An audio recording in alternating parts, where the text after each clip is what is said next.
आज श्री शिवप्रतिष्ठान युवा हिंदुस्थानचा 5वा वर्धापन दिन।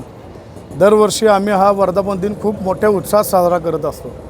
मात्र दुर्दैवाने यावेळेस माजी मुख्यमंत्री स्वर्गीय अजितदादा पवार यांचं दुःखद निधन झाल्यामुळे आम्ही कुठलाही उत्सव साजरा न करण्याचा निर्णय घेतलेला। मात्र आपल्या सांगलीचे लोकप्रिय जिल्हाधिकारी मान्य अशोकराव काकडे साहेब यांनी एक सांगली जिल्ह्यातील 12 गडकोटांचं संवर्धन करण्याची घोषणा केली। त्यामुळे आम्ही ठरवलं की सांगलीतला जो आपला ऐतिहासिक ठेवा आहे हा आपला गणेशदुर्ग आहे, पटवर्धन सरकारांनी बांधलेला, आपल्या सांगलीचा अभिमानाचा आहे, हा एक ऐतिहासिक वारसा असलेला हा आपला भुईकोट आहे। म्हणून या गणेशदुर्गाचं संवर्धन करण्याची जबाबदारी आम्ही आज घेतलेली आहे। आज या निमित्तानं आम्ही एक संवर्धन मोहीम सुरू केली। आज पहिल्या दिवशीच आपल्याला मार्गदर्शनासाठी किंवा प्रमुख उपस्थिती आपल्या सांगलीचे जिल्हाधिकारी मान्य अशोक काकडे साहेब, टाकळीचे जे मठ आहे टाकळी मठाचे शिवदेव स्वामीजी, आपल्या सांगलीचे अधिपती पटवर्धन सरकार, आत्ताचे त्यांचे वंशज पटवर्धन सरकारांचे युवराज आदित्यराजे विजयसिंहराजे पटवर्धन साहेब हे स्वतः उपस्थित होते, जयदीपजी अभ्यंकर, आणि त्याचबरोबर या सगळ्या मोहिमेमध्ये आमच्यासोबत महापालिकेचे सर्व कर्मचारी आहेत। तर महापालिकेचे अतिरिक्त आयुक्त माननीय राहुल रोकडे साहेबसुद्धा आपल्यासोबत उपस्थित होते। आणि आज ही मोहीम आपण सुरू केली।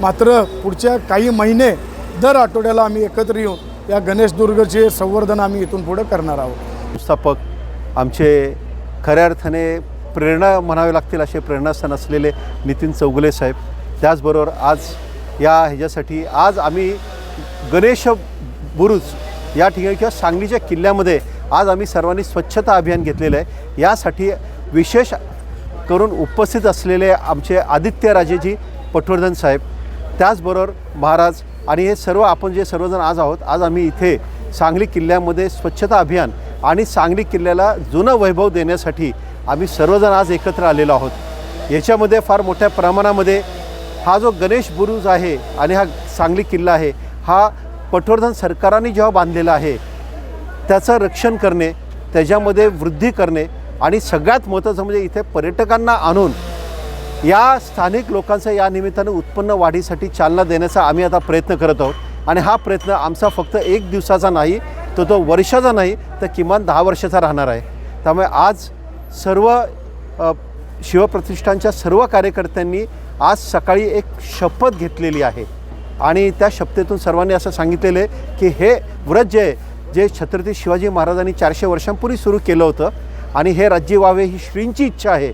या श्रींच्या इच्छेच्या अनुषंगाने इथे आता सुख आणि समृद्धी आणण्यासाठी आज सर्वजण सांगलीकर आता कटिबद्ध झालेले आहे।